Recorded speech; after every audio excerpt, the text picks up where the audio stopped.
Hey podcasters, welcome to the Shaun Herr Show, where we learn how to break the slimming cycle by mastering your mind, meals and movement, helping you finally achieve a balanced lifestyle and long-lasting results. In this episode, I'm talking with Georgina Creed. Me and Georgina work in the same gym chain, just in different gyms, so I saw her pop up on my Instagram a little while ago. I thought she was putting out a lot of really good content that would be good for you guys to hear, so I wanted to get her on so we could dig into that stuff and more. As with every podcast interview so far, we segued and branched to and from all kinds of different topics.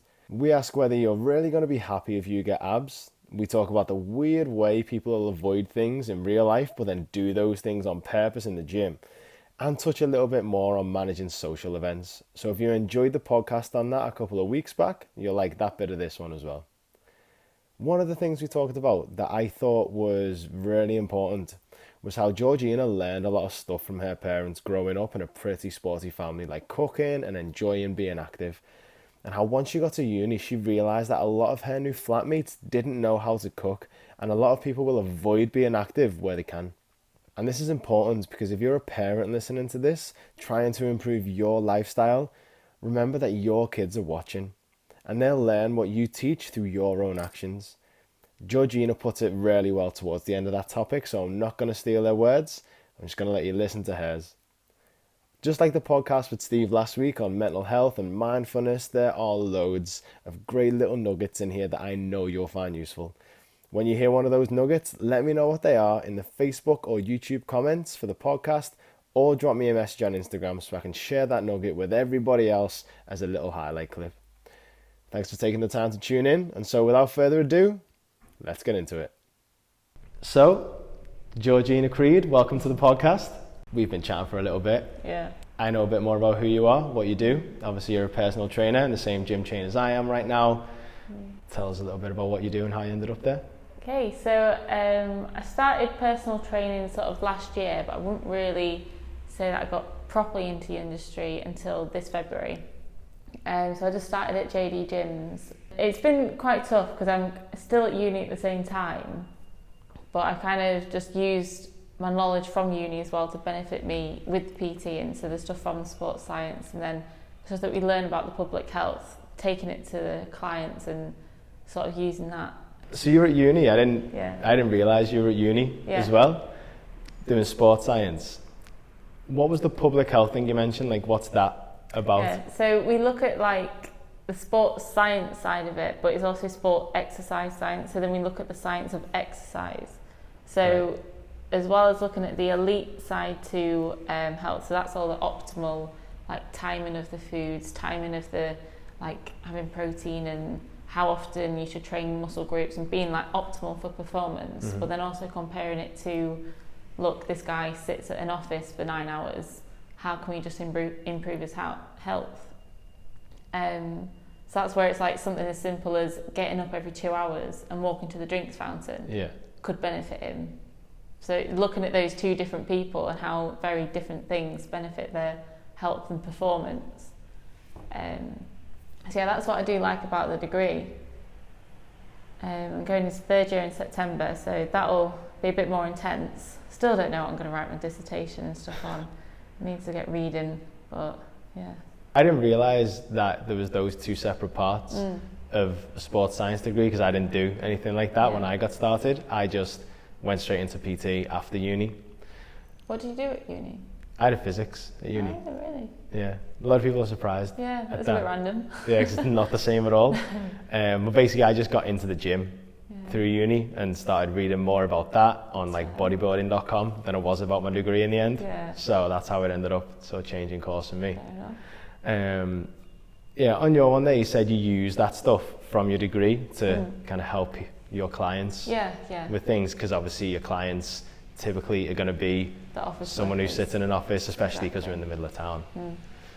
What are the main sort of things that cross over then that you found so far? It'd be the making time to get the steps in and be a bit more active and sort of meal prepping, because like with the athletes, they'll have someone else to do all that for them. So they'll have someone else making their food and telling them when to do stuff, and they'll have everyone looking after them, but then when it comes to us, we've only got us to look after ourselves, so they don't take the time to actually do that. So to go to the gym, I don't see any other importance, because it's like, oh well, I need to make tea for my kids, I need to do this for everyone else. They don't think, oh no, it's actually important for me to go to the gym, or for me to make my meal for the next day so I don't buy something rubbish in town, or stuff like that. So it's making time that people struggle with the most. And that's where it's good to actually have the personal trainer or the coach, because they help you take a step back and see that you have actually got to take time for yourself, that people don't actually take enough time to see. Yeah. I got lost in my own words then. I always do that. I always go on these little random thoughts and then just get a bit lost and go, wait, what was I actually on about? Yeah. So do you have kind of a method you follow with people to help them see the time? You know, you said like take a step back and help understand things. So at first, well, in the consultation stuff, we'll always kind of talk through their daily routine. And then as we go through the days and the weeks, just sort of build on what we want to look for and see where the times are. Because I do it myself, and I think that also helps my clients see that it does help. Because I say, oh look, this is what I do, here's how you could use it as well. So like writing out your week, but not writing out the times that you're busy, but writing out the times that you're free. So it's like, oh, I work at this time, but I actually have these slots free. And sort of highlighting those bits rather than going, oh, I'm busy here, busy there. Because even on your calendar on your phone, it doesn't show you the times in between. So you might have like 5 things on in a day, all at different times. They only last an hour, and you look and go, oh my god, I'm really busy. But then if you actually write it down on a piece of paper, you see that you've got like 3 hours in between stuff. So you can actually then get stuff done and help with your nutrition and your training and everything really. Yeah, because I was doing that with one of my clients this week actually, looking for where she could make time for the gym outside of sessions. Because it is that idea, you've made time to be with me, so why not make time to be with yourself, but just also here. And when she opened her calendar, I noticed she had that kind of setting on of it. She was on an iPhone the same as me, but it was all like, it was that layout where it's just all your stuff, and it just shows you what all your stuff to do is.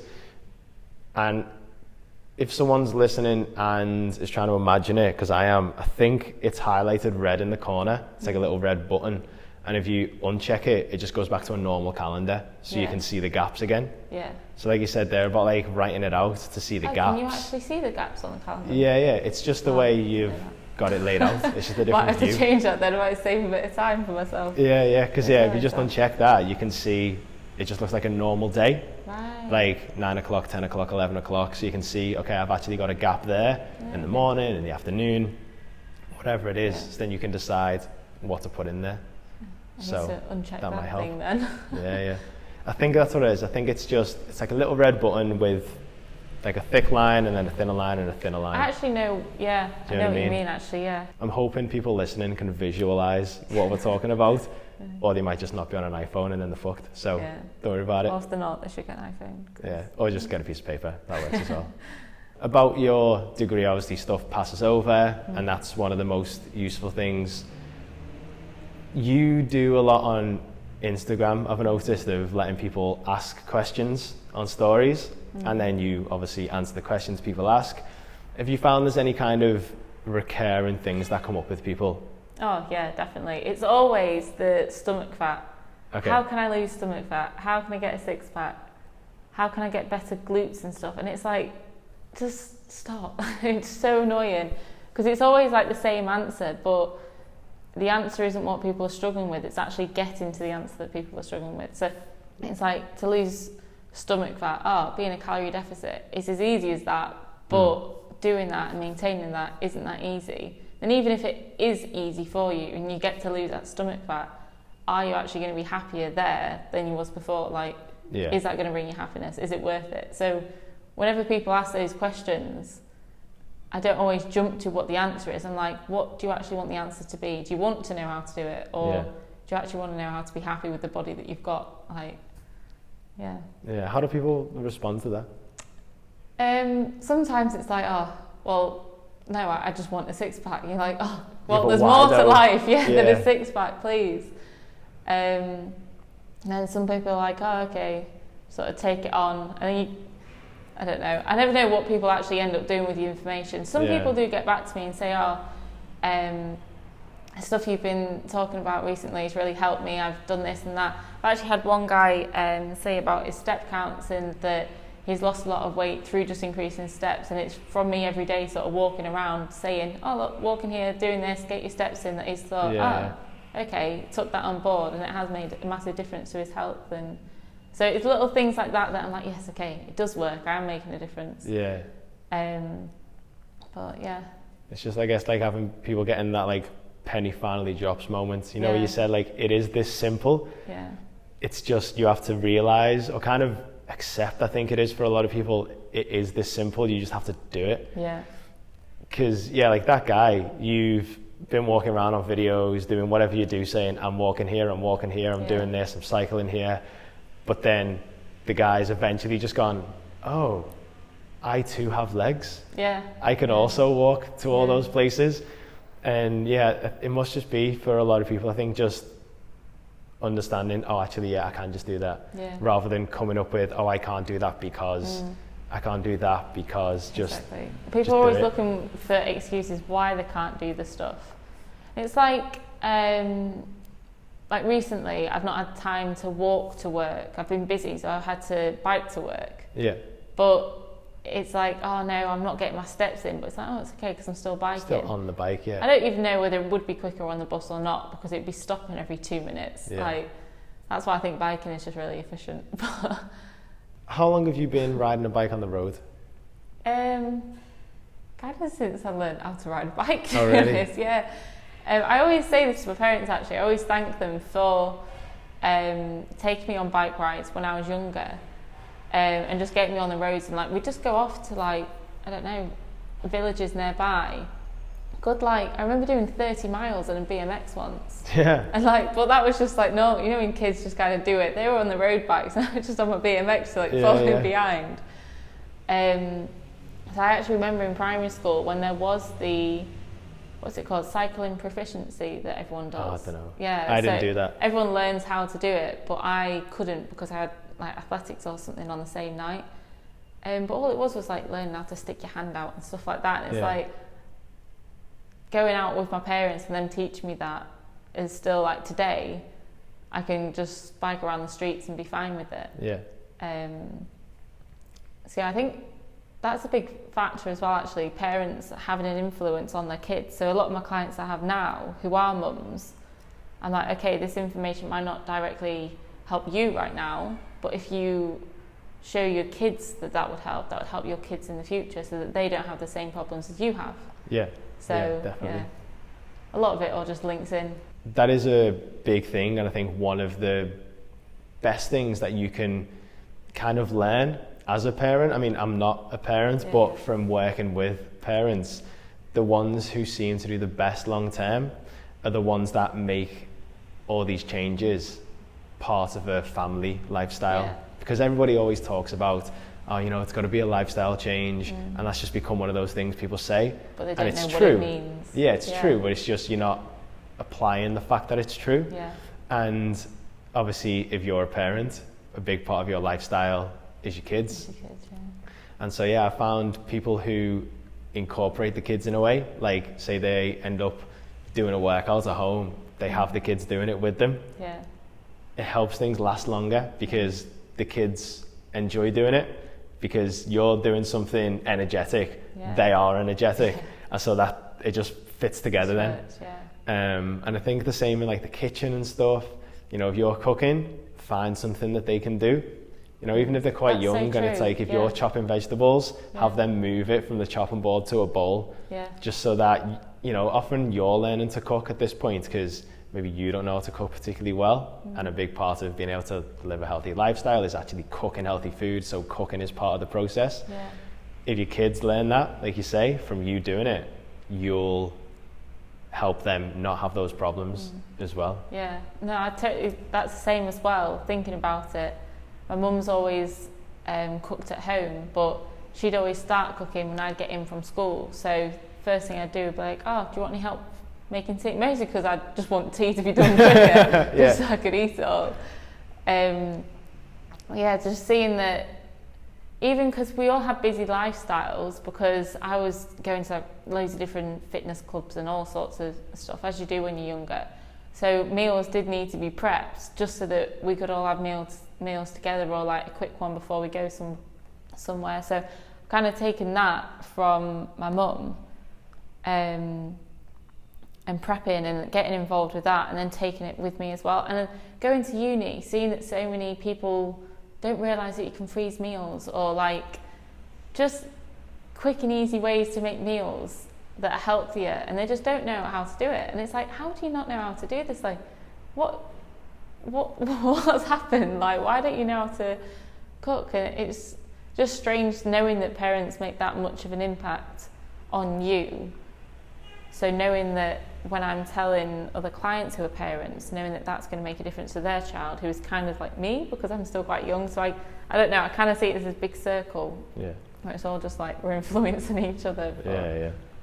I think uni is a big point as well, where you kind of see how much you've been taught or not. Yeah, definitely. Especially with cooking, because I didn't really know how to cook that much. I think my best was cheese on toast when I started uni. And uni was really when I started learning to cook. Yeah. Like the basic thing was a stir fry, because it was the easiest. But that's the thing. But like, that's as easy as it needs to be most of the time anyway. Take it back where it's like, oh, I knew how to cook, because I didn't know how to cook. It was just getting involved and knowing that the kitchen exists, if you know what I mean, and knowing that chopping in vegetables and stuff. But yeah, you do learn how to cook when you are doing it yourself at uni. But I think that initial sort of wanting to cook comes from having it at home and sort of taking that with you. But yeah, that's the same thing again, isn't it? About like, it's not even inspiring your kids to do it with exercise, because they want to do it anyway, because they don't see it as exercise. They're just having a laugh in the living room, jumping around and stuff. But if they see you enjoying cooking, they'll probably enjoy cooking as well, because you do. And that's a different point actually. People say to me, oh, like, you should make this because it's like really nice to make, and I'm like, yeah, but it takes like an hour and a half to make it. It's like, I don't actually enjoy cooking. Like, it might sound like I do, but I actually enjoy eating more than the cooking. So it's like, if something takes longer than 20 minutes, I don't want to cook it. I don't have time to cook something like that. So it's like 20 minutes, make something as healthy and as nice as I can and get it done. Don't like waiting around. Yeah, but I'm the same. Like, I kind of do enjoy cooking, but again, I'd rather eat it than cook it. Yeah.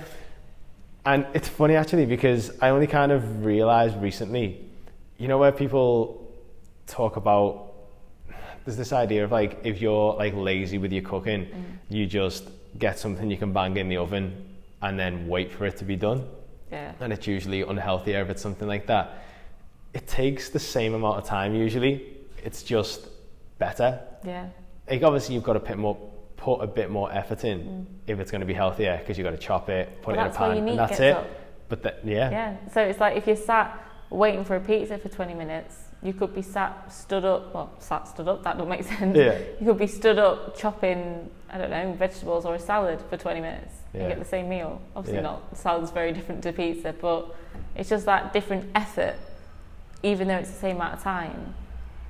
Just laziness, really. But. Yeah. You said that's where you get your neat up. Obviously, I know what that means. Oh yeah. What is your neat? What does that mean? So, the actual acronym, is it called acronym? Yeah. Yeah. Non-exercise activity thermogenesis. Which always confuses people at first. They always think like, oh my god, what is that? And it just means it's any sort of exercise that isn't planned or structured. So your EAT, exercise activity thermogenesis, is the stuff in the gym, but your NEAT is like walking to and from work. Even just like now, like I'm talking and moving my hands, that's just fidgeting. Yeah. Like getting up, walking to your bathroom. It's funny looking at the difference in the research of people who live in bungalows compared to people that live in flats with stairs. Just a house, or even the size of the house as well. So like, if you have to walk further to get from your bedroom to the kitchen, or different things like that, all will play a part in the end, because it depends on how many steps you're doing. Yeah. And how active you actually are each day. So it's making that effort to actually get that NEAT in.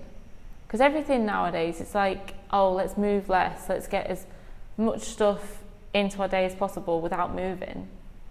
It's efficient because a lot of it doesn't take much movement, but not efficient for our bodies in the long term because we then become inefficient. Yeah. But yeah, so that's a bit of NEAT. Yeah, so yeah, your NEAT is just where obviously people are always asking about like how many calories are in this in terms of food, how many calories does a workout burn, all that kind of stuff. Your NEAT is just another way of using calories that you do anyway. Yeah. It's just easier. Yeah. Often because you just move. You're not like really putting much effort in. No. You just get in from here to there. Or like you said, moving your hands. Yeah. It's any kind of movement that isn't a workout. Yeah. And that's really easy. So yeah, like you say, if you cook rather than put in the oven, then not only are you getting something better for you out of that, you're doing better for you by doing that. And even so just like knowing, like, if you're on a bus, I did this, I kept doing it on holiday, my parents were like, just sit down. It's like, we're just getting the buses to and from places, but I just stand up. And they're like, there's loads of seats, sit down. I'm like, I don't need to sit down. Yeah. If someone really needs to sit down, let them sit down, but I'm quite happy standing up. Like, I think we've got too used to being okay sat down that it's like, well, I'm quite okay stood up as well. Like, it's not a problem. It's quite good as well on buses, on trains, like, got a bit of balance in there. You got to actually stay stood up, but just trying to get that in there. I do like a little challenge for myself when I'm getting off a bus. I try not to use the bars. Oh yeah. So it's like how's this gonna go? Am I gonna fall over? I'm gonna end up in someone's lap. Or like when the bus stops, you kind of like try and lean into it and not fall over. That's This makes it more fun. Yeah, weird thing is that in real life, people avoid those situations. So like they will use the balance and like the balance aids, like banisters and stuff like that, or when they're walking around town with with heavy, walking around town with heavy shopping bags, they're trying to avoid carrying all the weight and stuff.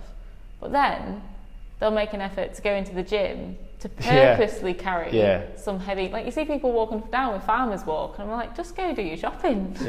Go do that. Like, I know farmers walks are really good exercises, but I kind of think, oh, I'll save that exercise for when I'm actually carrying my shopping home because I need to do that today. You see people on BOSU boards like trying to keep their balance, doing challenging exercises, but there'll be those same people that are sat down on the bus. So it's like, wake your mind up, like, what do you actually want to do? But a lot of times they don't realise that the two actually interlink and that it's all just one big, I don't know, like day that has all these different challenges, but they only see the challenge in the gym and not actually the challenge of the day. I don't know, does that make sense? Because again, it's kind of like, if it's not specifically a workout, it's not classified as a workout, but it's still something you've got to do. It's like the whole thing, like the gym shouldn't be your like workout, like I'm not sure how to explain this. The gym shouldn't be your like end thing. It should be a place that you train to be better at a thing. I agree with that. So gym should be for performance and getting better. I don't know whether this is the right thing to say, but not for fitness.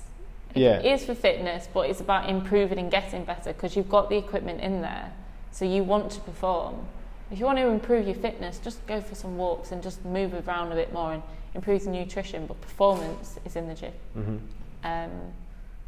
Does that, I don't know, is that the right thing to say? Yeah, it's like you're saying, like, it's people move in the gym in a way that they could just do outside.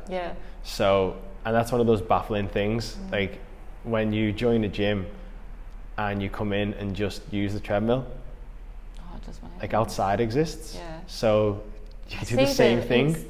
See them on the sunniest of days and I'm in the gym and I'm looking at these people walking on the treadmill. I'm like, look, if you want to walk inside on the treadmill, you just take my job right now because I would rather be walking outside. I'm like, what are you doing inside?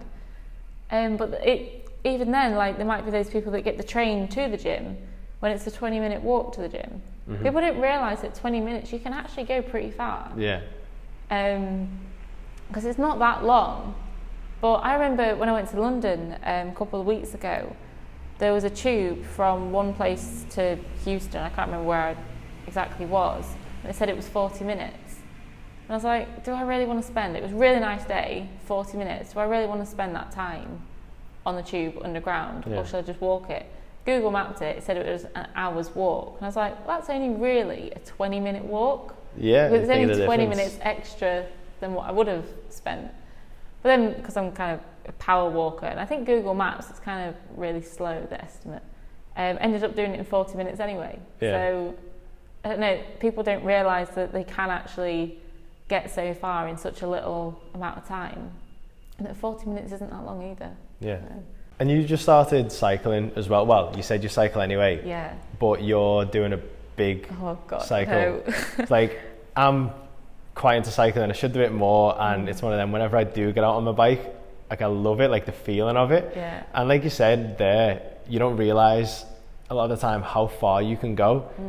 That's one of the things I really enjoy about cycling, is how far you can go. You can go, yeah. And just get there and be like, yo, my legs got me here. Like, that's crazy.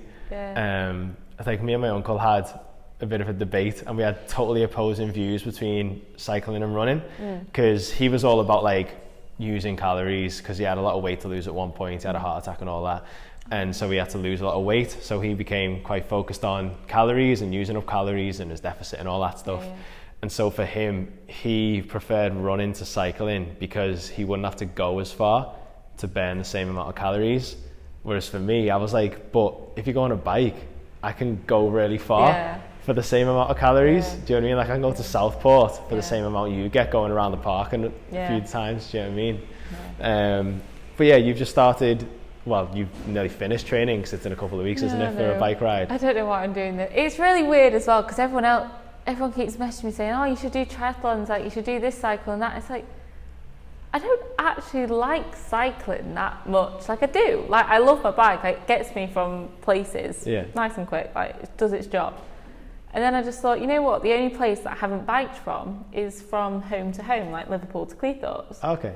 So that was kind of my method behind it, because, well, thought process behind it. Because, like, everywhere at home, I'd bike to athletics, like to netball, bike to and from, like, home, wherever, and do the same here. But it's that one bike that I've never done. Yeah. I was like, you know what, I'm just going to do it. But it's a really long time on a bike. How far is it going to be? 150 miles. In one day, you're doing it, yeah.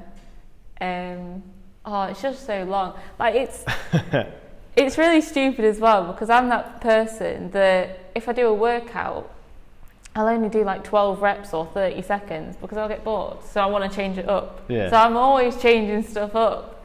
Bike rides I like because, like you're saying, you can go so far. So the scenery's always changing. So it's nice, it's good. But it is a long, long way for a long time. Yeah, it is still just sitting on a thing and going there. Yeah. But no, it'll be good. So doing 100 miles this Saturday as practice, and then the big 150 next weekend. So we've kind of gone 50, 75, 100, and then the big one. Yeah. So have you ever, like, what's the furthest you've gone before that? So before this training? Yeah, before the training, it would have just been like the 30 miles that I'd done on my BMX, or like random little bike rides that I'd just done for the fun of it, just going off and seeing where I can go and then turning around and coming back. So when we started training, my brother has done some longer cycles, and he's more into like the actual bike side of it. So he's been quite good to do it with because he knows what he's kind of doing. But then again, the furthest he'd done was the 73 miles that we did last Saturday. So we're not mad cyclists, we're just kind of mad people. Yeah. So you are gonna do 150 miles on your bike. Mm-hmm. The furthest you'd done really before you started thinking about doing that was 30. Yeah. So if I've done the maths right, that's the same as someone who wants to be able to do 5k, but the furthest they've ever gone is 1k. Yeah. I wouldn't know how to do the maths. Yeah. I thought I was good at maths, but yeah, sure, maybe. I'm pretty sure it is.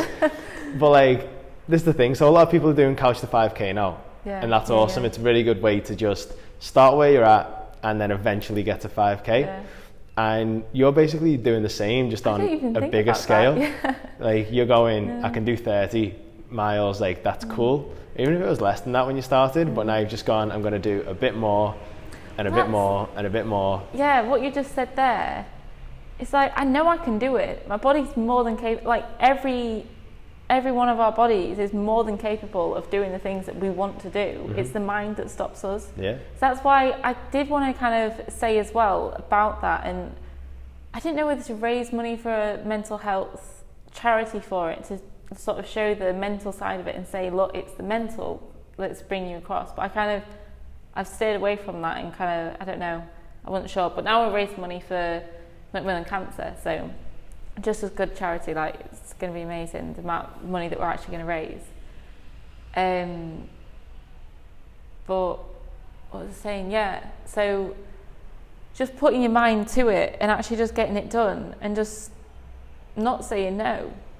I think too many people, I was saying this earlier, just say no and go, no, I'm not going to do that. It's like, why? Why not just go and do it? Yeah. Like what's actually stopping you from doing it? Yeah. Like in actual life, not just in your head. Yeah. Because they're very different things. And then even when I was saying to people like, oh, I might do this, they're like, why? I'm like, why not? Yeah. And they're like, well, you know, and then they start saying all these like, oh, it could be dangerous, you might get a puncture. I'm like, yeah, but so? Like, the worst that's going to happen is we might have to stay in a B&B for a night, or we might have to get picked up. Yeah. Like, that, if that's the worst, then what's the worst? Like, so what? I mean, I am actually going on holiday the next day now, so maybe I might miss a flight, but that could be a worse situation. But no, it's just getting out there and just doing it, and just, because I always think as well, a bit of a weird one to go into, getting a bit deep now, but seeing life as a story and knowing that one day the story is going to end is going to make you appreciate every day and everything that you need to do to make that story as long as possible and do as much as possible and appreciate everything that you are actually doing. So when people do say, oh, why are you doing that? It's like, well, why not? When I'm in 30 years time, or 20, I don't know, however old I am with grandkids, I want to say, oh yeah, I did this when I was younger, I did that, and I'm still here today because I ate my salads every day, and I walked further, and look, I can still walk up the stairs without having to use one of those lift things. I don't really know where I was going with that, but I just wanted to kind of throw that one in there. No, there's loads of stuff like in that analogy that I like. So in terms of living for the stories, like which of these options is going to be a better story one day? You know, like you said, like when you've got grandkids, what stories do you want to be able to tell? That's actually an exercise I do sometimes with people, and I was actually planning on making like a full podcast on. It's an exercise called the rocking chair test. So you imagine you're in your 80s, old as fuck. If anyone's listening that's 90, I apologize. Basically, you're really old.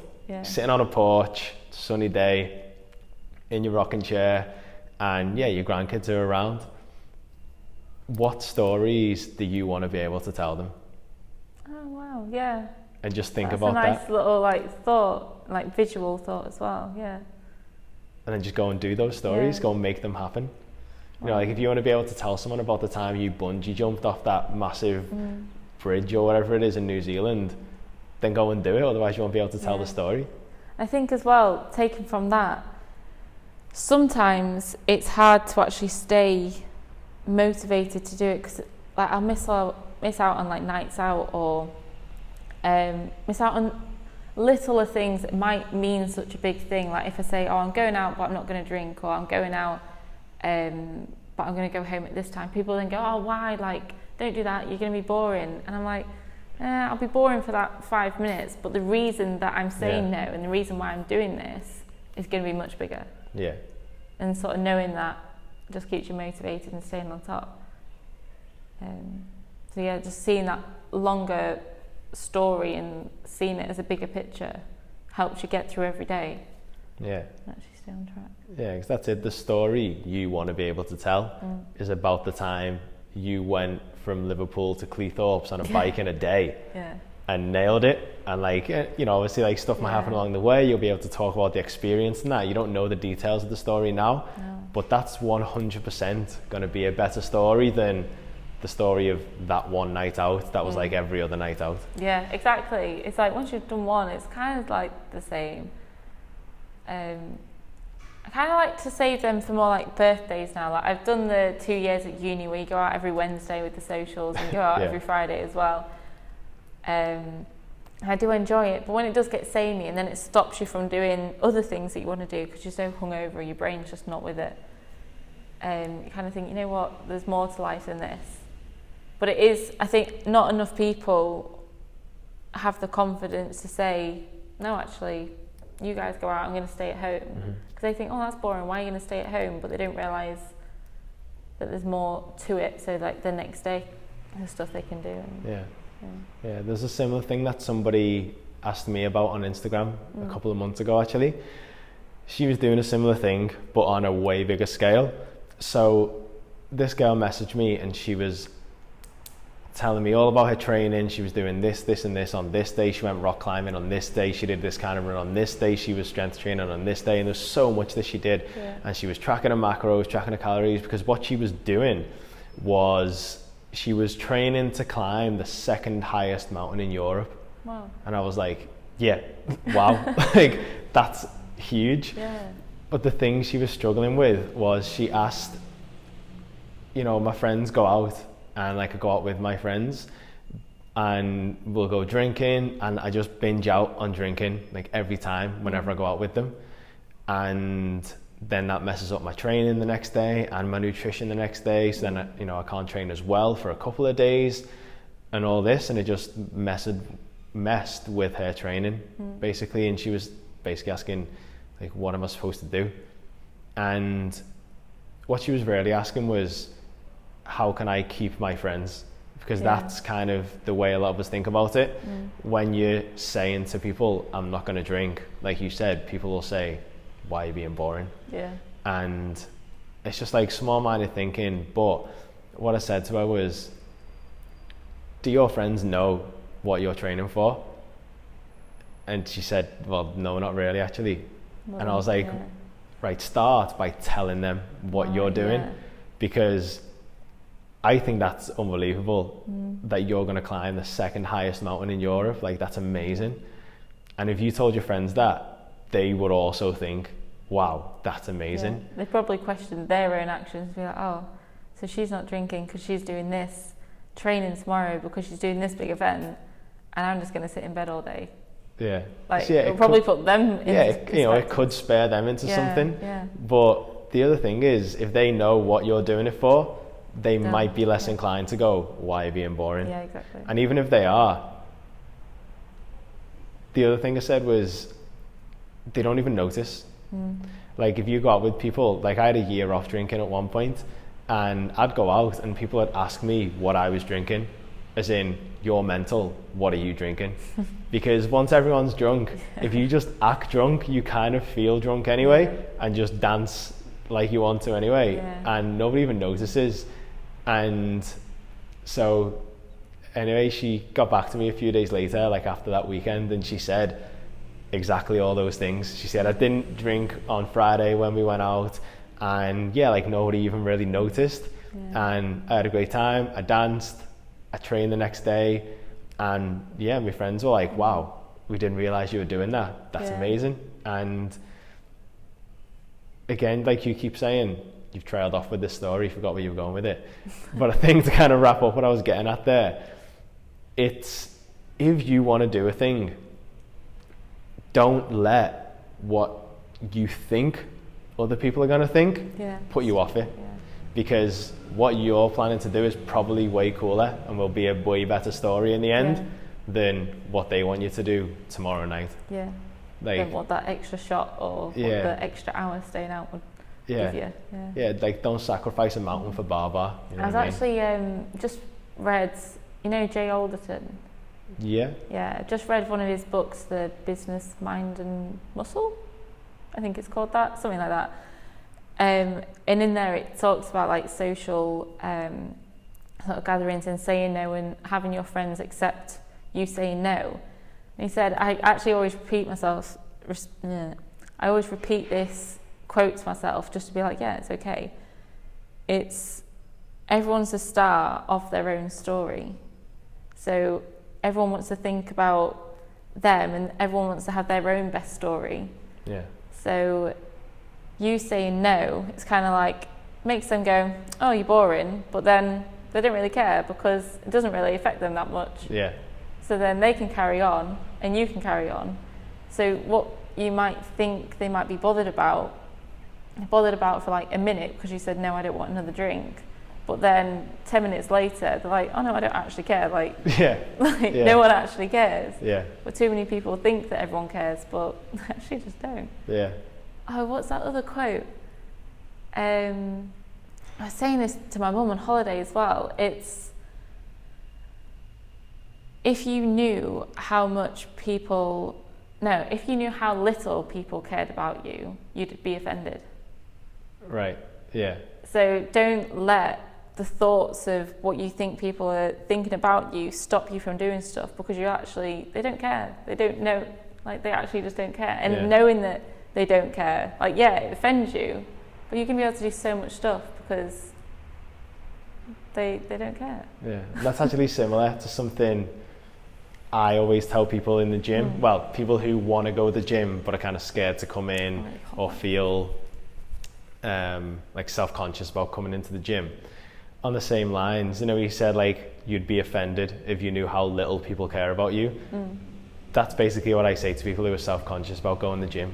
Yeah. I always say, well, first I always ask them, what is a mirror for? So a mirror is for looking at yourself.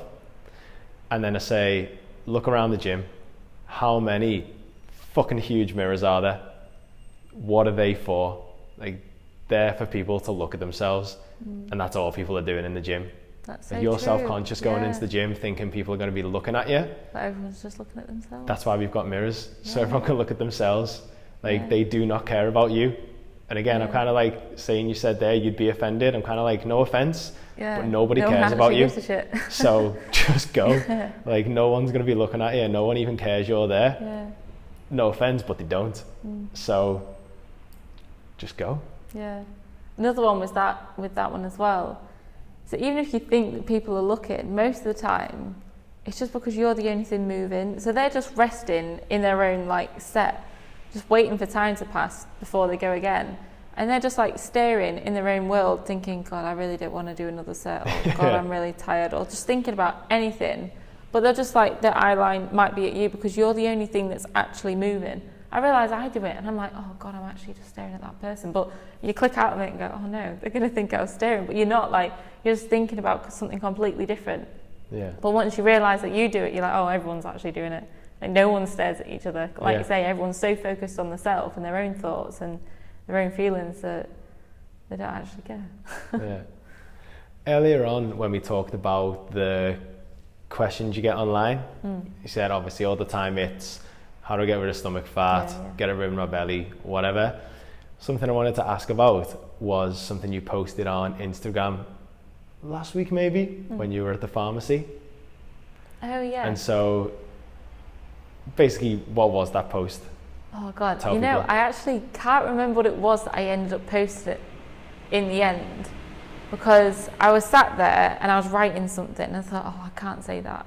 So then I rewrote it and I thought, no, I probably shouldn't go off on that tangent. And I always end up doing this with posts because I'll think one thing and then, like I say, I'll end up writing another 4 and I'm like, oh, what can I actually, I don't know. I can't actually remember what I ended up saying. As in, like, end. What will be offensive to people if you write it, or what will...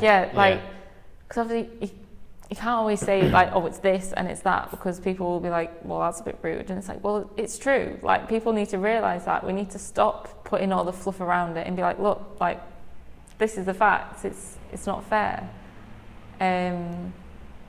So no, I can't actually remember what I wrote in that. I can't remember what the caption was, but that doesn't matter because what we're going to say is going to become the caption anyway, effectively. So what was actually in that post? Do you remember? I know that I was on about, well, I think I was on like about... the picture. The picture. Oh, what was the picture? Yes, the picture you uploaded was about being in a pharmacy and waiting for your prescription, whatever you were doing there. And all the products on the shelves was like, like fat burner, carb blocker. Yeah, so everyone's concentrating on the things that they don't need to focus on. And there's all these like quick fixes and all these things that are advertisers and told that we're supposed to be doing this and that. And it's like, it makes it sound like it's all so complicated, but it's just not. And it just frustrates me. Yeah, all those things like your detox shakes, like your flat tummy teas, so much of that. And like so many people ask about those things online as well. Yeah, they do. And it is like frustrating because you're like, it's tea. Yeah. What's it gonna do? No. I don't know whether you followed me, this was back in January maybe now. But oh God, it's really bad actually. There was a girl, not that bad, but a girl from home had followed me, like kind of been a friend, went to college with her, not like a friend, but like we'd been in each other's lives. She started selling these teas. Okay. And it just kept popping up on my news feeds. I kept seeing the stories. But the most annoying thing is that she had messaged me before asking about like diet and nutrition, and I'd like help her, and she's seen all the rest of my posts. Yeah. She knows what I'm about. She knows that they're a load of rubbish. But then she started selling them. And I just kept seeing it, and I just kept building up anger each time. And then there was one particular night that I was sat there, I was doing some sort of research for something, because I wanted to make like a really good post that I knew would be impactful, and I wanted to like know what I needed to know. Mm-hmm.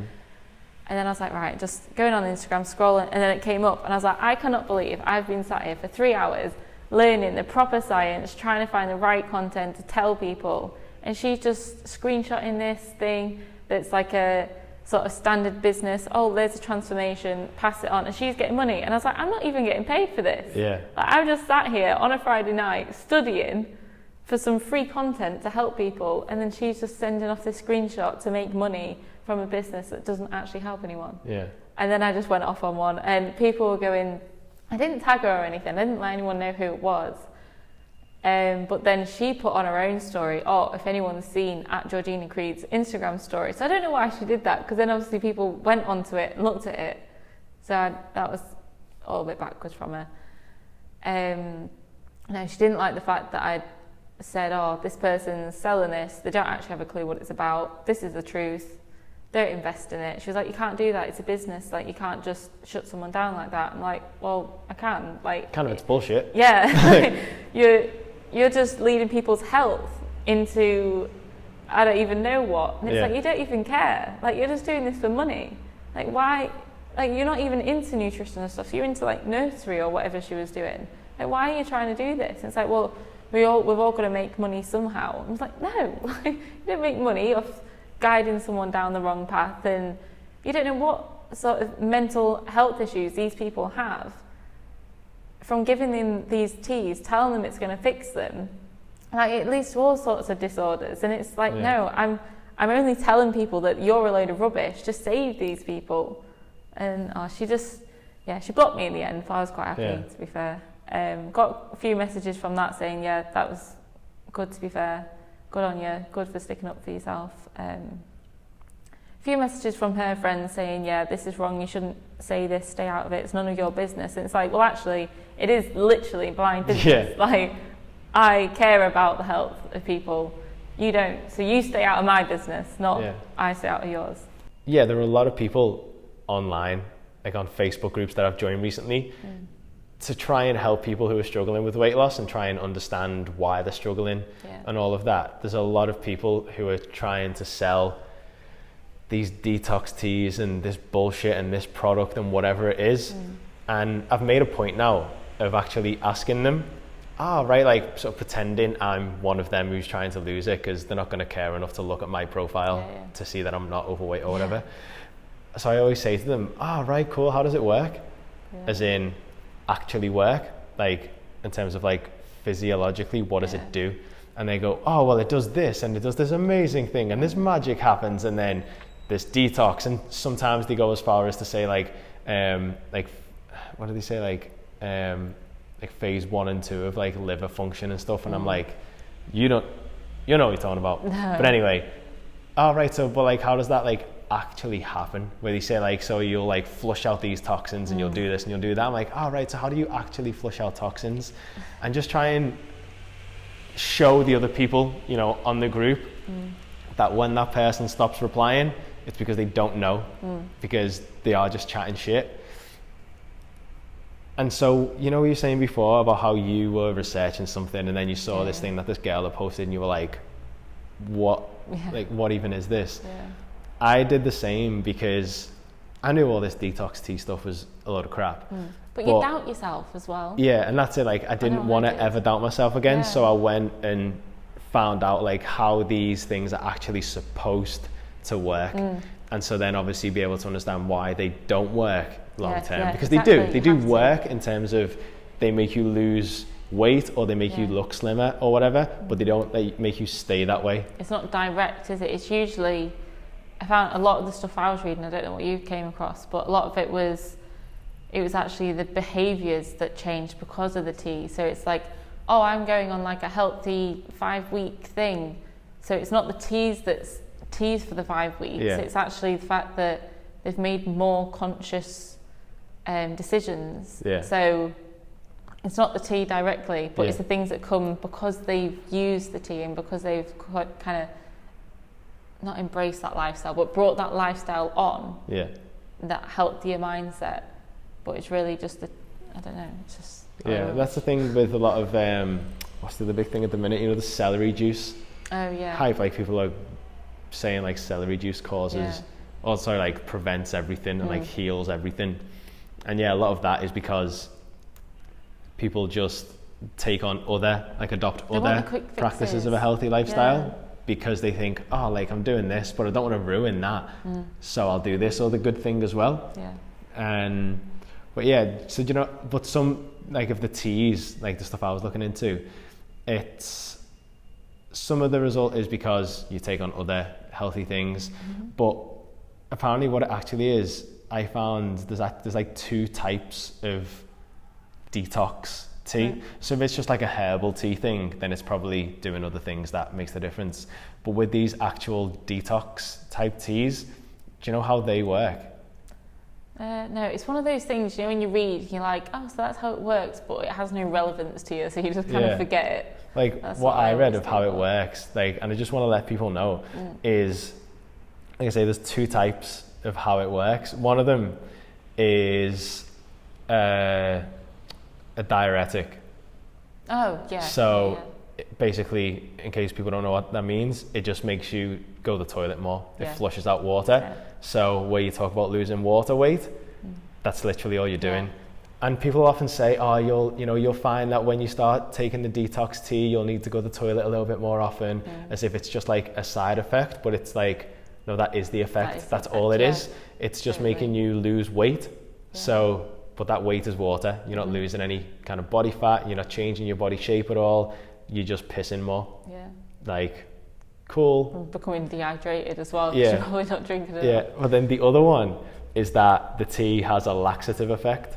Oh yeah. So it basically like flushes out through your colon, which again may make you lose weight, but because there's less stuff inside your stomach area, you're actually digesting the foods as well, because it's just moving there's that as well. through. But also because there's less stuff in there, that gets smaller, so your body shape does actually change. But again, it hasn't actually. You've just shit yourself. In a nutshell, like that's all you've done. You've just got rid of stuff that should be in your body, really. Like you kind of want that in there, like you say, to be digested for, you know, living. That's quite important. And so, I just wanted to let people know that that's how detox teas and all these detox things actually work. It's almost like they want, do you know when you wake up in the morning that you are like your leanest? Like you look your best. It's almost like people think that that's like you should look like that throughout the rest of the day. And that tea, like you say, does allow you to do that because you're constantly pooing yourself and going to the toilet. But like you shouldn't think that your day should be in the same physiological state. Like you will bloat, you will get bigger, you will get smaller, and just sort of accept that the body just has to do what it's got to do. Just let it do that and just carry on doing what you need to do. It's weird. Yeah, and that's something I've been kind of pointing out to people recently as well. You know, like I was saying, if you're focused on weight loss, for example, a detox tea will help you lose weight, but it's not actually the weight you're trying to lose, it's just water. You know, you haven't dropped the dress size or anything like actually relevant. In terms of your weight changing and stuff through the day, if you drink a litre of water, that's a kilogram. So, and that's nearly 2 pounds. So if you just drink more water, you can gain like 4 pounds in a day just by drinking 2 litres of water. And the same as well, like if you ate some carbohydrates, you're like, going to hold on. 4 grams carbohydrates, 2 grams of water, 3 grams? Oh, I can't remember. I can't remember the maths now. I think it's 3 grams of carbohydrates holds 1 gram of water, something like that. So it's like, even if you ate some rice, like you're gonna weigh heavier because you'll have more carbohydrates in your muscles holding more water. You're just going to be a heavier person. Everyone's just thinking about weight all the time. I actually just really hate the word weight. I like the whole concept of weight. It's just, when did it ever resort to weight? When did someone go, you know what, we should all think our health is based around how much force we exert on the ground? It's like, hang on a minute. Why did no one tell that guy, no, hang on, there's a lot more to health than how much force you're exerting onto the ground? Like, don't get me wrong, taking weight measurements can be a great place to start to see that you are actually having a difference. But then thinking about your energy levels, your sleep quality, just you as a person, and your mindset, and just your health is also just as good as Mark. So just going off on one about weight there. But like what we're saying, like it is quite irrelevant. And you know, a lot of people have got beef with the BMI system because, like you say, it's just like the relationship between how much you weigh and how tall you are. Obviously, people always give the comparison: if you're a boxer, you can weigh the same amount as someone who's very overweight, but they've just got a lot of body fat, and that's why they're overweight. Because you've got a lot of muscle, you're going to weigh the same amount as them, but your health is going to be in a completely different condition. I just really hate the BMI. Someone actually asked me a couple of weeks ago, I put a question box up and they said, what should my BMI mean? BMI be? And I said, I don't actually know, because I know it's that irrelevant to life that I can't remember the numbers. I don't know what it's supposed to be. I don't know like exactly what it's all about, because I just know it's a load of rubbish. Like, I don't know, there might be other thoughts out there, but for me, I just think it's just a load of rubbish, and people concentrate too much on those things and not on the right things. So I just kind of shoved that one away, and I was like, don't know, find something else to think about. And that's what I'm always trying to say to people: focus on an actual relevant goal. And because again, in these Facebook groups, people are often asking, what is my ideal weight? If they wanted to know that, they could just Google BMI and work it out for themselves, but they're asking Facebook instead. And people tell them what Google's going to tell them, but then I'm always saying it doesn't exist. Like, your ideal weight does not exist, because this is something I was talking about yesterday, I think. I had a question on Instagram of somebody asking me, I've lost the dress size, but my weight hasn't changed. What's going on? And I said, your weight changes based on a lot of things. Even what we just said there, if you've drank 2 litres of water today, you're going to have gained 4 pounds compared to what you had before that water. So it doesn't really mean anything. And basically what's happening is the weight, your goal weight that you've got in your head, you've basically made up, because you have no idea what your actual goal weighs. Because the goals we have in our heads when it comes to weight loss is a look. So we want to look like a certain person, or like we used to, or whatever that might be, and presume that weighs a certain amount, and it's just a guess. And she actually replied to me and said, oh yeah, I suppose, because if I go into a shop, I'm not going to tell them how much I weigh. I'm going to tell them what size my clothes are. Like, it's completely irrelevant to life, like you were saying. It's just this number people think about way too much. And the thing I always joke about is, with it, my family, a lot of them have all gone to Slimming World and stuff forever, so that's all about weighing yourself. And the thing that always makes me laugh, but people who do these groups don't seem to see how funny it is that they go for a poo before they go. And you're like, what are you doing that for? I'd say, Yeah. oh, well, because otherwise I'll weigh an extra pound. And you're like, does that not show you how irrelevant that Yeah. measure is then? Yeah. If you going for a poo or not is going to determine how good you feel about yourself, Yeah. basically. That's such a weird way of putting it. Do you know what I isn't it? mean? It's crazy, yeah. Like, but like, people don't think that far into it. Yeah. Literally, if you forget to go to the toilet before you go to the meeting, you're going to feel worse about yourself. Feel worse, yeah. Like that's mental when you think about it in that way, but that's what you're doing. No, I have a sort of weird thought about Slimming World and stuff. Like, it's great because it works, but the reasons why it works is annoying, because it's like the people that go to it, they don't know why it works, and they don't know how to live them without it. Yeah. And that's the annoying bit. And then I don't know, even then, like, think about the relationship with the kids and stuff. Like, how are they going to show their kids that they can live without Slimming World? Like, show them that there's more to life than weighing yourself weekly and trying to drop it and trying to keep that maintenance and seeing sins and good and bad. And it's just, no, I just don't really like them. But then when you get a success story, it's like, oh, great. But then, I don't know. Yeah, the important thing for me with a success story is how long does it last? Yeah, how long that's does it the last important thing. afterwards, yeah. And that's, again, something to try and get across to people and try and understand for yourself. You know, your definition of whether a diet works shouldn't just be, did this person lose this much? It should be, did this person lose this much? And have they kept that for a significant amount of time? Yeah. And by significant, I mean like 5 years. Yeah. You know, if it's not, then the diet doesn't work because it's not sustainable. Like, sustainable should be part of the definition of works.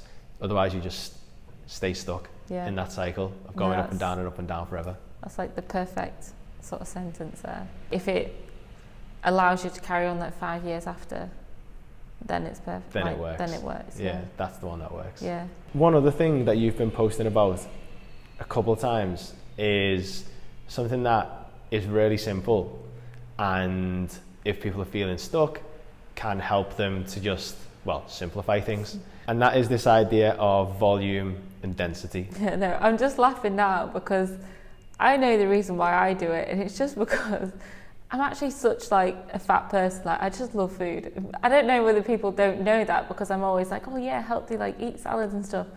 It's actually because I just love eating. I just don't know what it is. Just, I get a joy out of eating. So when people say that to me, I'm like, yeah, you know what, same. But here's how to do it without like ruining your health. I did the volume density one the other day, because I realised that I've always aimed for volume and low density to sort of maintain that like lifestyle where I don't go up and down with weight.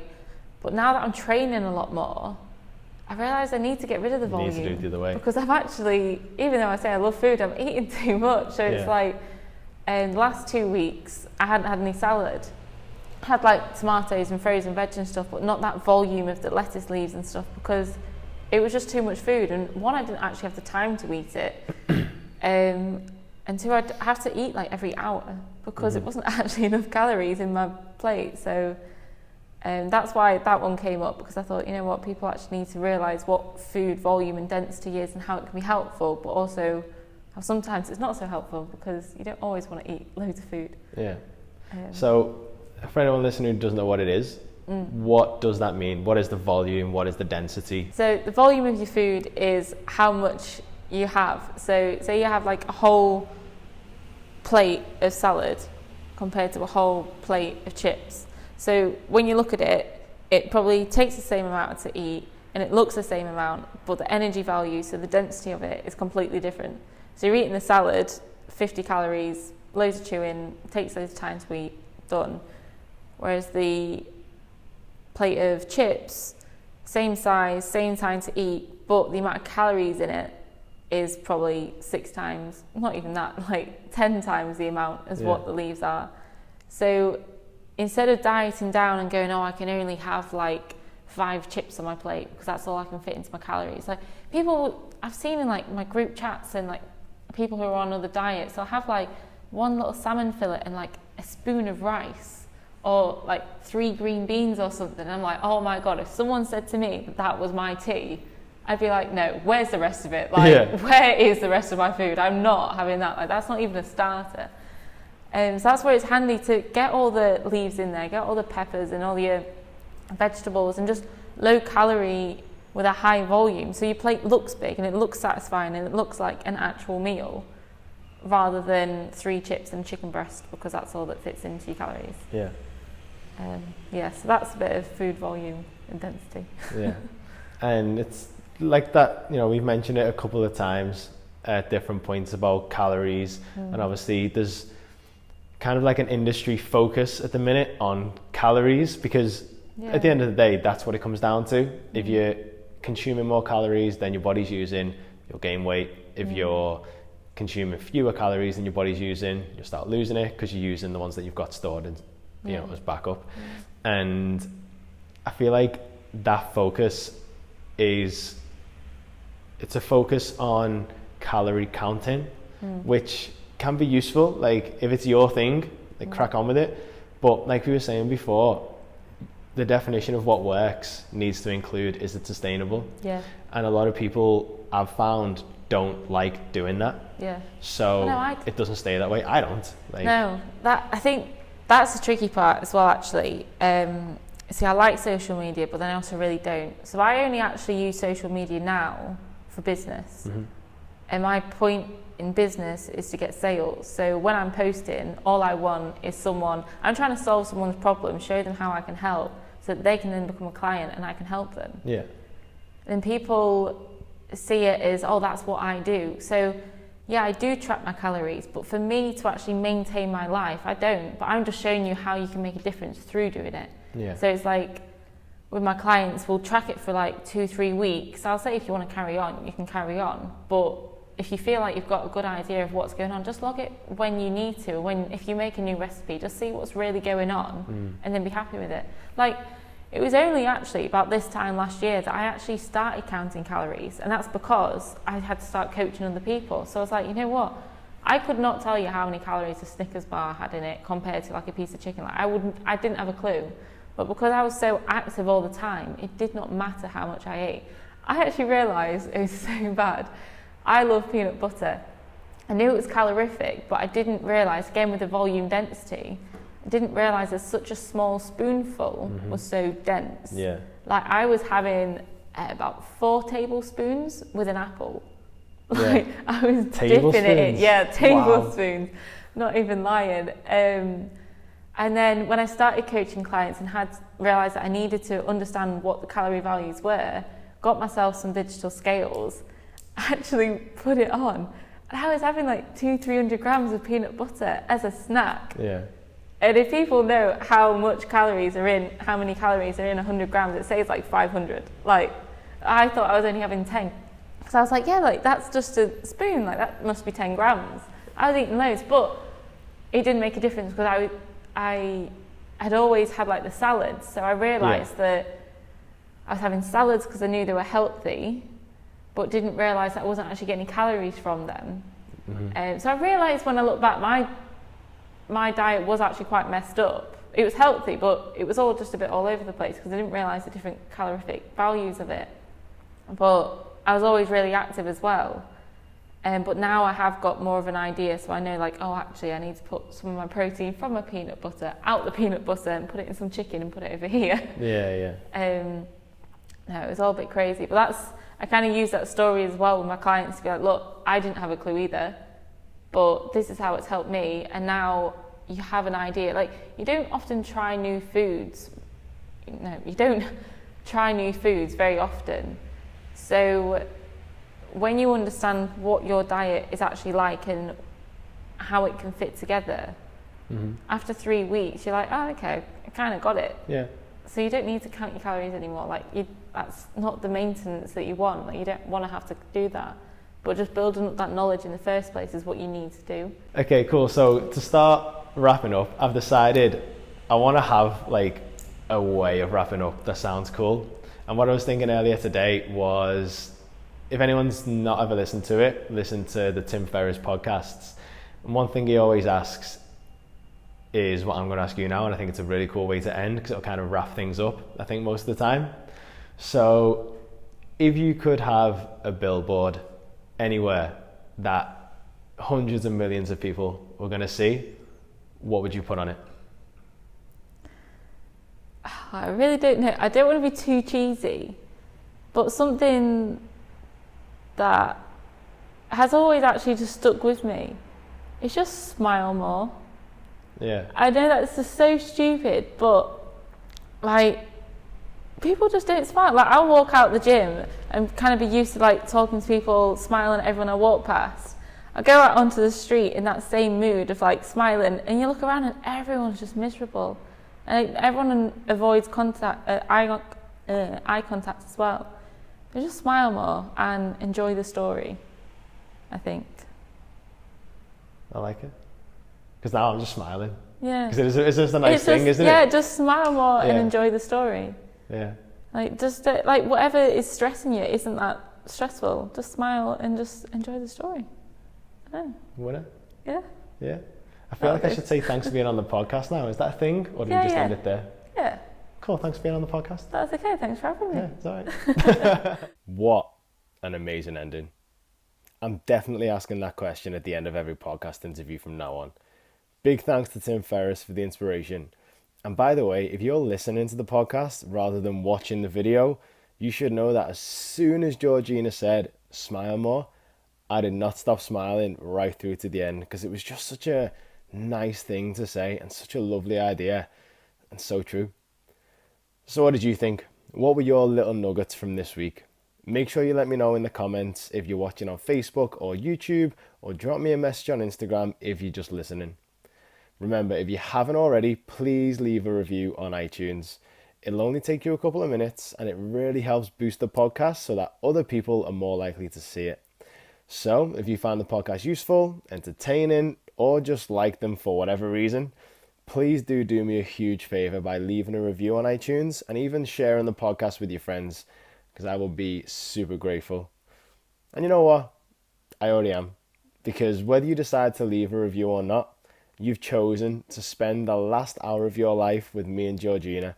And that honestly is amazing, because you could have done literally anything else with that time. So thank you. It really does mean a lot. That's the end of episode 7. If you're watching on YouTube or Facebook, make sure you like the video, like my page, and subscribe to my channel.